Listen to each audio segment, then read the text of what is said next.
ವಿದ್ಯಾರ್ಥಿಗಳೇ, ಮರಳಿ ಸ್ವಾಗತ. ನಾನು ಪುಷ್ಪಾ ಮುರುಗೇಶ್ ಕುಳೇದ್. ನೀವೆಲ್ಲ ಆರಾಮಾಗಿ ಇದ್ದೀರಂತ ಭಾವಿಸ್ತೇನೆ. ಹಿಂದಿನ ಅಧಿವೇಶನದಲ್ಲಿ ಕೈಗಾರೀಕರಣವು ಇಂಗ್ಲೆಂಡ್ನಲ್ಲಿ ಬಡವರ ಜೀವನವನ್ನ ಹೇಗೆ ಬದಲಾಯಿಸಿತು ಎಂಬುದನ್ನ ನೀವು ಕಲ್ತಿದ್ದೀರಿ.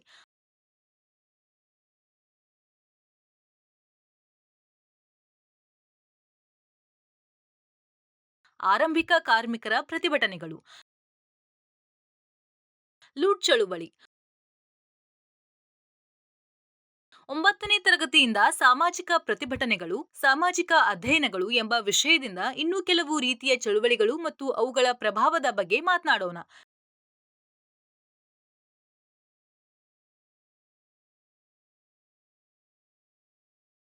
ಕಲಿಕೆಯ ಫಲಿತಾಂಶಗಳು, ನೀವಿದ್ರ ಬಗ್ಗೆ ಕಲಿಯಲು ಸಾಧ್ಯವಾಗುತ್ತೆ.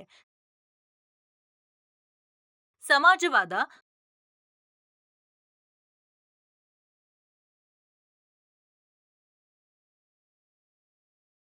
ಕಾರ್ಲ್ ಮಾರ್ಕ್ಸ್ನ ಮತ್ತು ಫ್ರೆಡಿಕ್ ಎಂಗೆಲ್ಸ್ ಅವರ ಸಮಾಜವಾದ ಸಿದ್ಧಾಂತ.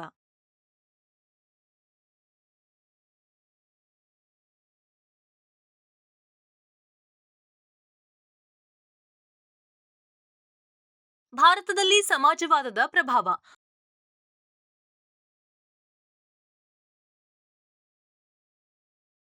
ಮಹಿಳಾ ಚಳುವಳಿ. ಕೀವರ್ಡ್ಗಳು: ಪಿತೂರಿ, ಕಾನೂನುಬಾಹಿರ ಅಥವಾ ಹಾನಿಕಾರಕ ಏನನ್ನಾದರೂ ಮಾಡಲು ಗುಂಪಿನಿಂದ ರಹಸ್ಯ ಯೋಜನೆ.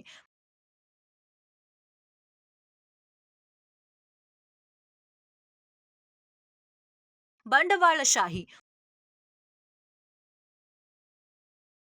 ಒಂದು ದೇಶದ ವ್ಯಾಪಾರ ಮತ್ತು ಉದ್ಯಮವು ಲಾಭಕ್ಕಾಗಿ ಖಾಸಗಿ ಮಾಲೀಕರಿಂದ ನಿಯಂತ್ರಿಸಲ್ಪಡುವ ಆರ್ಥಿಕ ಮತ್ತು ರಾಜಕೀಯ ವ್ಯವಸ್ಥೆ.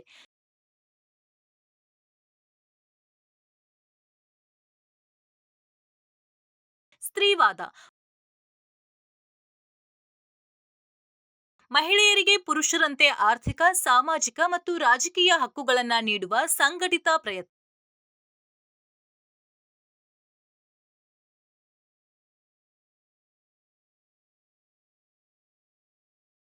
ಓರಿಯೆಂಟಲಿಸ್ಟ್ಗಳು, ಪೂರ್ವ ಏಷ್ಯಾದ ದೇಶಗಳ ಭಾಷೆ, ಸಂಸ್ಕೃತಿ, ಇತಿಹಾಸ ಅಥವಾ ಪದ್ಧತಿಗಳನ್ನು ಅಧ್ಯಯನ ಮಾಡುವ ಯಾರಾದರೂ.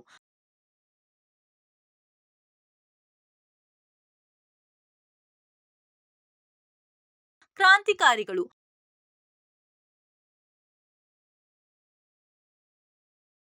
ರಾಜಕೀಯ ಕ್ರಾಂತಿಯನ್ನ ಪ್ರತಿಪಾದಿಸುವ ಅಥವಾ ತೊಡಗಿಸಿಕೊಳ್ಳುವ ಜನರು.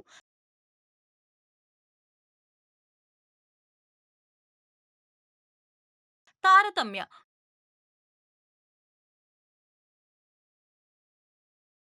ವ್ಯಕ್ತಿಯನ್ನ ಅಥವಾ ನಿರ್ದಿಷ್ಟ ಗುಂಪಿನ ಜನರನ್ನ ವಿಭಿನ್ನವಾಗಿ ನಡೆಸಿಕೊಳ್ಳುವುದು, ವಿಶೇಷವಾಗಿ ಅನ್ಯಾಯದ ರೀತಿಯಲ್ಲಿ.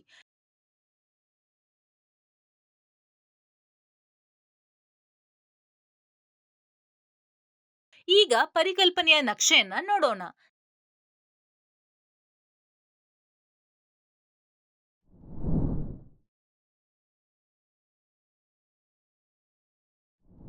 ಸಮಾಜವಾದ, ಲುಡ್ಡಿಸಂ ಈಗ ಸರಕಾರ ಮತ್ತು ಸೇನೆಯಿಂದ ನಿಗ್ರಹಿಸಲ್ಪಡುತ್ತಿತ್ತು.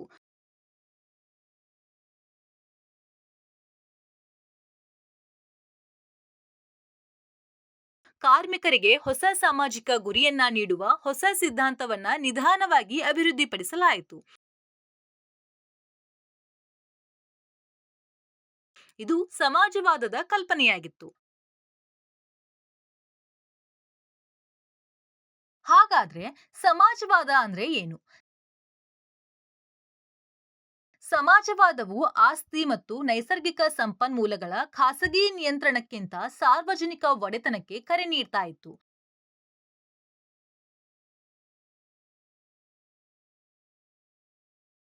ಸಮಾಜವಾದಿ ದೃಷ್ಟಿಕೋನದ ಪ್ರಕಾರ ವ್ಯಕ್ತಿಗಳು ಪ್ರತ್ಯೇಕವಾಗಿ ಬದುಕುವುದಿಲ್ಲ ಅಥವಾ ಕೆಲಸ ಮಾಡುವುದಿಲ್ಲ, ಆದರೆ ಪರಸ್ಪರ ಸಹಕಾರದಿಂದ ಬದುಕ್ತಾರೆ.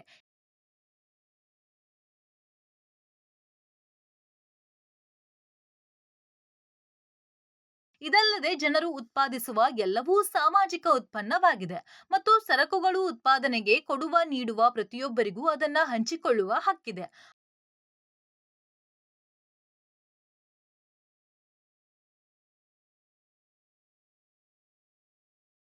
ಆದ್ರಿಂದ ಇಡೀ ಸಮಾಜವು ಅದರ ಎಲ್ಲಾ ಸದಸ್ಯರ ಪ್ರಯೋಜನಕ್ಕಾಗಿ ಆಸ್ತಿಯನ್ನ ಹೊಂದಿರಬೇಕು ಅಥವಾ ನಿಯಂತ್ರಿಸಬೇಕು.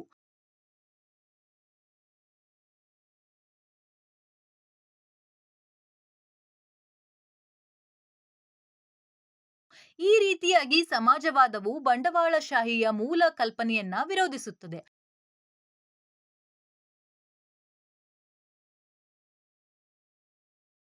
ಬಂಡವಾಳಶಾಹಿಯು ಉತ್ಪಾದನಾ ಸಾಧನಗಳ ಖಾಸಗಿ ಮಾಲೀಕತ್ವವನ್ನ ಆಧರಿಸಿದೆ.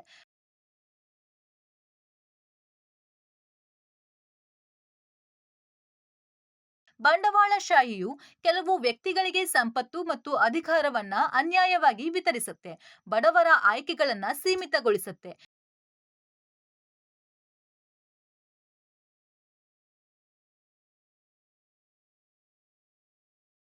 ನಿಜವಾದ ಸ್ವಾತಂತ್ರ್ಯ ಮತ್ತು ಸಮಾನತೆಗೆ ಸಮಾಜವು ಸಮೃದ್ಧಿಗಾಗಿ ಸಂಪನ್ಮೂಲಗಳನ್ನ ನಿಯಂತ್ರಿಸುವ ಅಗತ್ಯವಿದೆ ಎಂದು ಸಮಾಜವಾದಿಗಳು ವಾದಿಸುತ್ತಾರೆ.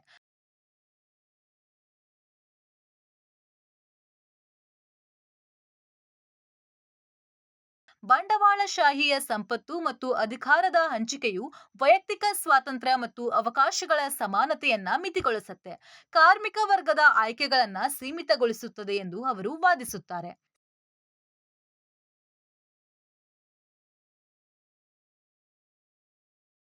ಸಂಪನ್ಮೂಲಗಳು ಅಸಮಾನವಾಗಿ ಹಂಚಲ್ಪಟ್ಟಿರುವುದರಿಂದ ನಿಜವಾದ ಮುಕ್ತ ಸ್ಪರ್ಧೆ ಇರಲಾರದು ಎಂದು ಸಮಾಜವಾದಿಗಳು ನಂಬುತ್ತಾರೆ.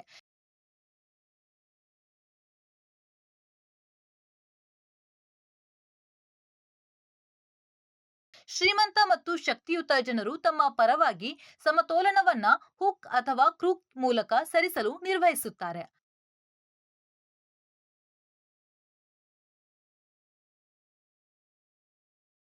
ಪ್ಲೇಟೋ ಅಥವಾ ಥಾಮಸ್ ಮೂರ್ ನಂತಹ ಅನೇಕ ಚಿಂತಕರಲ್ಲಿ ಸಮಾಜವಾದಿ ವಿಚಾರಗಳ ಕೆಲವು ಅಂಶಗಳನ್ನ ಕಾಣಬಹುದು.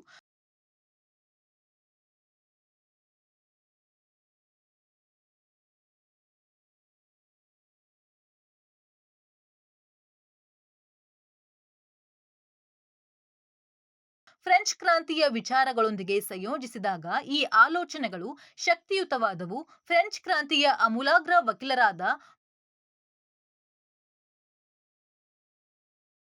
ಬಾಬ್ಯೂಫ್ ಕ್ರಾಂತಿಯು ಸ್ವಾತಂತ್ರ್ಯ, ಸಮಾನತೆ ಮತ್ತು ಭ್ರಾತೃತ್ವವನ್ನ ಸಾಧಿಸಲು ವಿಫಲವಾಗಿದೆ ಎಂದು ವಾದಿಸಿದರು. ಅವರು ಖಾಸಗಿ ಆಸ್ತಿಯನ್ನ ರದ್ದುಪಡಿಸಲು ಮತ್ತು ಭೂಮಿಯ ಸಾಮಾನ್ಯ ಅನುಭೋಗಕ್ಕಾಗಿ ಪ್ರತಿಪಾದಿಸಿದರು.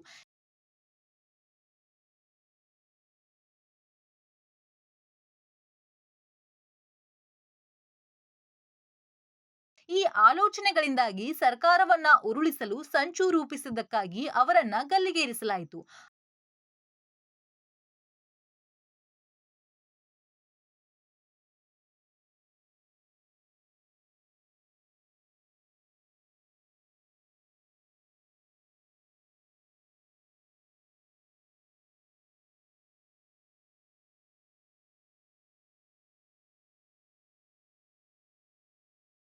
ಆದಾಗ್ಯೂ ಅವರ ಆಲೋಚನೆಗಳು ಕಾರ್ಖಾನೆ ವ್ಯವಸ್ಥೆಯ ವಿರುದ್ಧ ಅನೇಕ ಸಾಮಾಜಿಕ ಪ್ರತಿಭಟನಾ ಚಳುವಳಿಗಳಿಗೂ ಸ್ಫೂರ್ತಿ ನೀಡಿತು.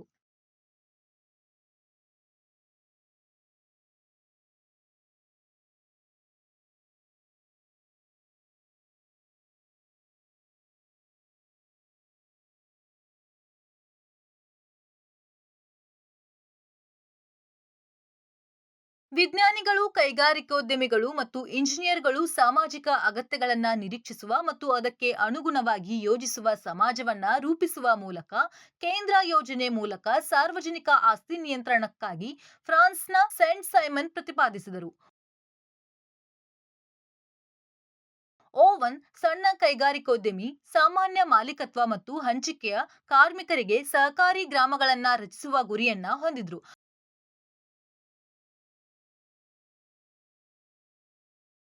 ಆದಾಗ್ಯೂ ಕೈಗಾರಿಕಾ ಉತ್ಪಾದನೆಯ ಬೆಳವಣಿಗೆಯಿಂದಾಗಿ ಈ ಆದರ್ಶವಾದಿ ಕಲ್ಪನೆಗಳು ಕಾರ್ಯರೂಪಕ್ಕೆ ಬರಲಿಲ್ಲ.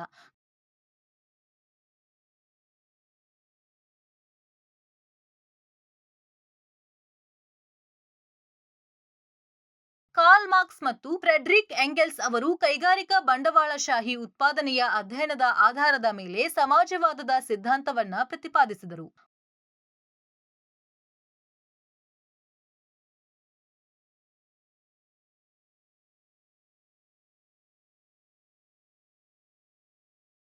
ಬಂಡವಾಳಶಾಹಿಗಳು ಪ್ರಗತಿಪರ ಮತ್ತು ಶೋಷಣೆಯಾಗಿದೆ ಎಂದು ಅವರು ವಾದಿಸಿದರು.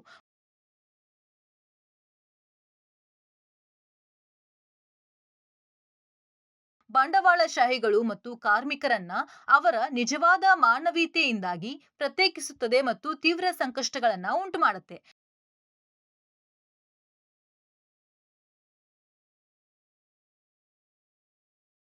ಕೈಗಾರಿಕಾ ಉತ್ಪಾದನೆಯು ಜನರ ದೊಡ್ಡ ಪ್ರಮಾಣದಲ್ಲಿ ವಾಸಿಸಲು ಮತ್ತು ಕೆಲಸ ಮಾಡಲು ಅನುವು ಮಾಡಿಕೊಡುತ್ತೆ ಎಂದು ಮಾರ್ಕ್ಸ್ ವಾದಿಸಿದರು.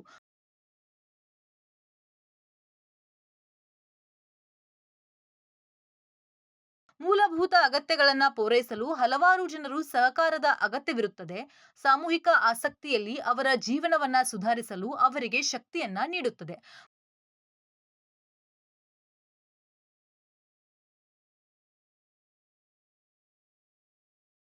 ಮಾರ್ಕ್ಸ್ ಮತ್ತು ಎಂಗೆಲ್ಸ್ ಅವರು ಕಾರ್ಖಾನೆಗಳಲ್ಲಿ ಯಾವುದೇ ಆಸ್ತಿಯನ್ನ ಹೊಂದಿರದ ಆದರೆ ಉತ್ಪಾದನೆಗೆ ನಿರ್ಣಾಯಕರಾಗಿರುವ ಕಾರ್ಮಿಕರನ್ನ ಲಾಭಕ್ಕಾಗಿ ಬಳಸಿಕೊಳ್ತಾರೆ ಎಂದು ವಾದಿಸುತ್ತಾರೆ.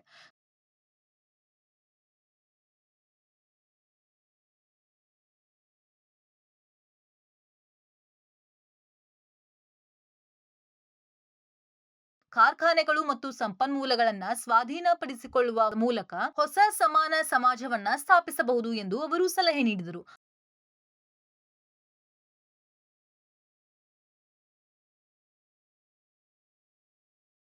ಅವರು ಸ್ವಯಂ ಸಂಘಟಿತರಾಗಿ ಫ್ರೆಂಚ್ ಕ್ರಾಂತಿಯಲ್ಲಿ ಉಳಿಗಮಾನ್ಯ ದೊರೆಗಳು ಮತ್ತು ರಾಜರಂತಹ ಬಂಡವಾಳಶಾಹಿಗಳನ್ನ ಹೊರಹಾಕಲು ಮತ್ತು ಕಾರ್ಮಿಕರ ರಾಜ್ಯವನ್ನ ಸ್ಥಾಪಿಸಲು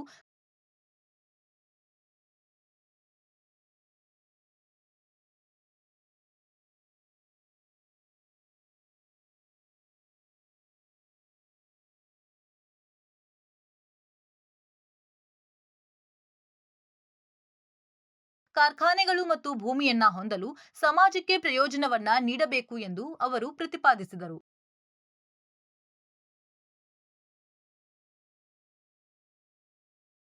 ಮಾರ್ಕ್ಸ್ ಮತ್ತು ಎಂಗೆಲ್ಸ್ ಅವರ ವಿಚಾರಗಳು 19ನೇ ಶತಮಾನದ ಕೊನೆಯಲ್ಲಿ ಅಮೂಲಾಗ್ರ ಚಿಂತಕರು ಮತ್ತು ಕಾರ್ಯಕರ್ತರ ಮೇಲೆ ಹೆಚ್ಚಿನ ಪ್ರಭಾವ ಬೀರಿತು ಮತ್ತು 20ನೇ ಶತಮಾನದಲ್ಲಿ ಪ್ರಮುಖ ಸಾಮಾಜಿಕ ಚಳುವಳಿಗಳನ್ನ ಪ್ರೇರೇಪಿಸಿತು.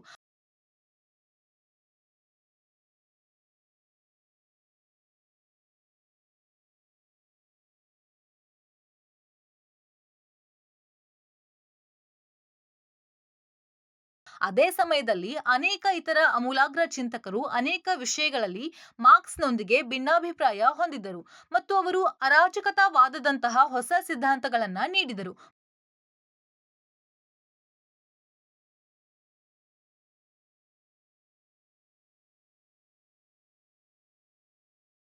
ಭಾರತದಲ್ಲಿ ಸಮಾಜವಾದವು ಭಾರತಕ್ಕೆ ಬಹಳ ಹಿಂದಿನ ದಿನಗಳಿಂದ ಬಂದಿತು. ಸ್ವಾಮಿ ವಿವೇಕಾನಂದರು ಸ್ವತಃ ಯುರೋಪಿಯನ್ ಮತ್ತು ಅಮೆರಿಕನ್ ವಿಚಾರಗಳಿಂದ ಆಳವಾಗಿ ಪ್ರಭಾವಿತರಾಗಿದ್ದರು.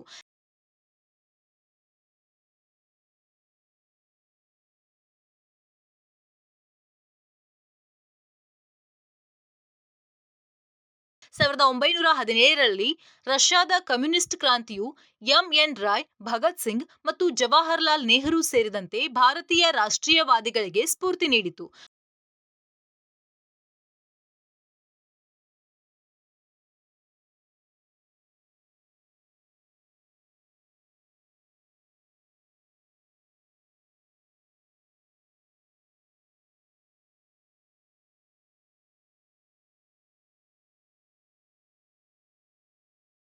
ಕಾರ್ಖಾನೆಯ ಉತ್ಪಾದನೆಯು ಅಭಿವೃದ್ಧಿ ಹೊಂದುತ್ತಿದ್ದಂತೆ ನಾಯಕರು ಟ್ರೇಡ್ ಯೂನಿಯನ್ ಘಟನೆಗಳನ್ನು ಸಂಘಟಿಸಿದರು ಮತ್ತು 1920ರ ದಶಕದಲ್ಲಿ ಕಮ್ಯುನಿಸ್ಟ್ ಪಾರ್ಟಿ ಆಫ್ ಇಂಡಿಯಾವನ್ನ ಸ್ಥಾಪಿಸಿದರು.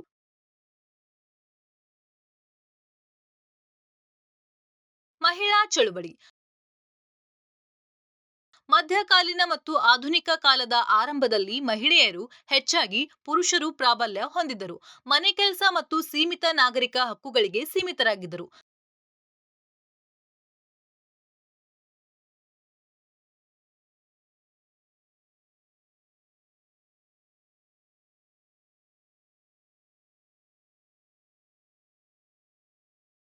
ಕೈಗಾರೀಕರಣವು ಮಹಿಳೆಯರ ಕಾರ್ಖಾನೆಗಳಲ್ಲಿ ಕೆಲಸ ಮಾಡಲು ಕಾರಣವಾಯಿತು. ಹೊಸ ಗುರುತನ್ನ ಅಭಿವೃದ್ಧಿಪಡಿಸಿದರು ಮತ್ತು ಲಿಂಗವನ್ನ ಲೆಕ್ಕಿಸದೆ ಎಲ್ಲಾ ಮಾನವರಿಗೆ ಸಮಾನತೆಯನ್ನ ಪ್ರತಿಪಾದಿಸಿದರು.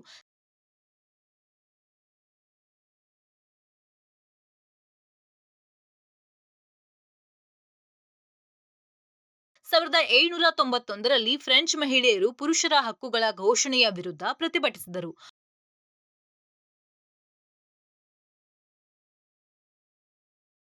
ಮಹಿಳೆಯರ ಹಕ್ಕುಗಳ ಪ್ರತ್ಯೇಕ ಘೋಷಣೆಯನ್ನ ರಚಿಸಿದರು.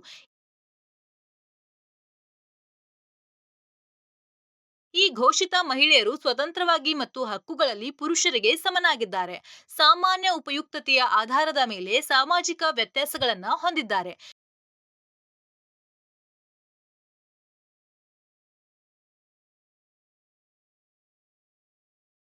ಯುರೋಪ್ ಮತ್ತು ಅಮೆರಿಕಾದಲ್ಲಿ ಮಹಿಳಾ ಚಳುವಳಿಗಳು ಸಮಾನ ಚಿಕಿತ್ಸೆ ಮತ್ತು ಸರ್ಕಾರದಲ್ಲಿ ಭಾಗವಹಿಸುವ ಗುರಿಯನ್ನ ಹೊಂದಿದ್ದವು.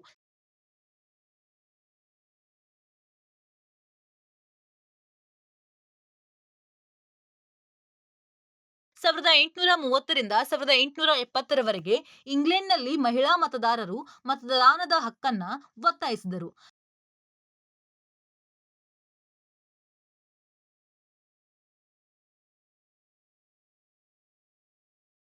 ರಷ್ಯಾದ ಕ್ರಾಂತಿಯು 1917ರಲ್ಲಿ ಎಲ್ಲಾ ಮಹಿಳೆಯರಿಗೆ ಅಂತಹ ಹಕ್ಕುಗಳನ್ನ ನೀಡಿದ ಮೊದಲನೆಯದು.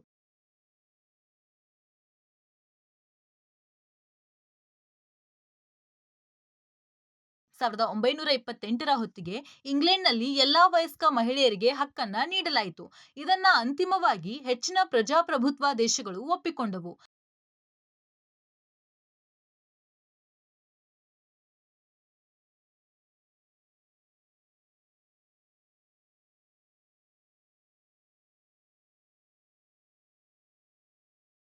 ಸಾರ್ವಜನಿಕ ವಿಷಯಗಳಲ್ಲಿ ಮಹಿಳೆಯರ ಭಾಗವಹಿಸುವಿಕೆಯು ಶಿಕ್ಷಣ, ಆರೋಗ್ಯ, ಆಸ್ತಿ ಹಕ್ಕು ಮತ್ತು ಉದ್ಯೋಗದಲ್ಲಿ ಅಸಮಾನತೆಯ ಬಗ್ಗೆ ಮಹಿಳೆಯರಿಗೆ ಅರಿವು ಮೂಡಿಸಿತು.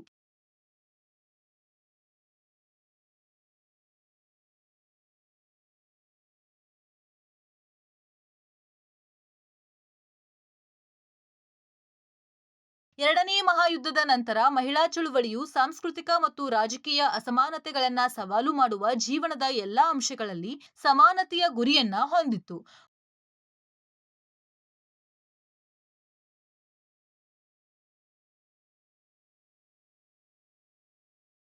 ಮೊದಲ ತರಂಗ ಸ್ತ್ರೀವಾದವು ಮತದಾನದ ಮೇಲೆ ಕೇಂದ್ರೀಕರಿಸಿದರೆ,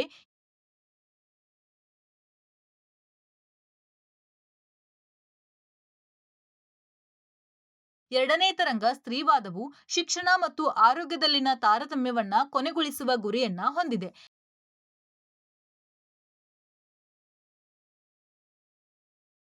ಭಾರತದಲ್ಲಿ 19ನೇ ಶತಮಾನದ ಸಮಾಜ ಸುಧಾರಕರು ಸತಿ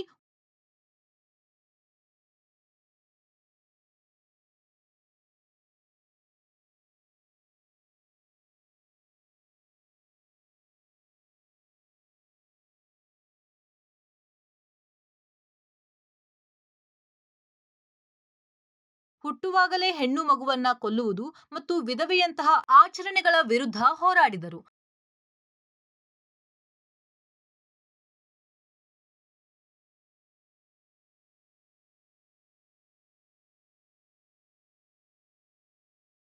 ಆಧುನಿಕ ಶಿಕ್ಷಣವನ್ನ ಮಹಿಳೆಯರಿಗೆ ವಿಸ್ತರಿಸಿದರು. ಇದು ಸಾರ್ವಜನಿಕ ಜೀವನದಲ್ಲಿ ಭಾಗವಹಿಸಲು ಮತ್ತು ಸಂಘಟಿಸಲು ಅನುವು ಮಾಡಿಕೊಟ್ಟಿತು.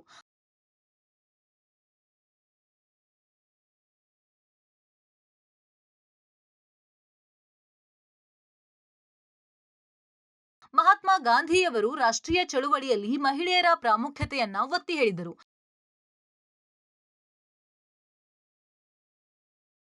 ಸಾವಿರಾರು ರಾಷ್ಟ್ರೀಯತಾವಾದಿ ಕಲ್ಪನೆಗಳನ್ನ ಸೇರಲು ಮತ್ತು ರೂಪಿಸಲು ಕಾರಣವಾಯಿತು.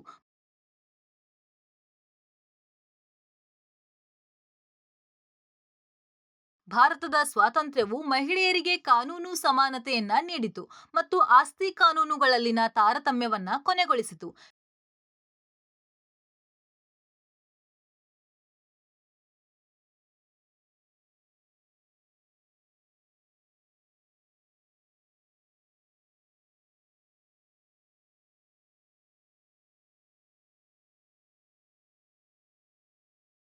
ಜಾಗತಿಕವಾಗಿ ಕಾನೂನು ಸಮಾನತೆಯನ್ನ ಸಾಧಿಸಿದ್ದರೂ ಸಹ ಭಾರತ ಸೇರಿದಂತೆ ಪ್ರಪಂಚಾದ್ಯಂತ ಮಹಿಳೆಯರಿಗೆ ನಿಜವಾದ ಸಮಾನತೆಯ ಕೊರತೆ ಇದೆ.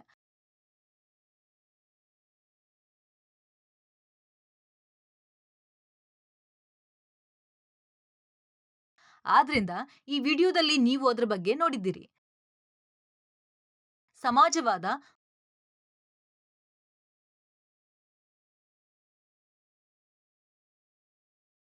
ಭಾರತದಲ್ಲಿ ಸಮಾಜವಾದದ ಪ್ರಭಾವ ಮತ್ತು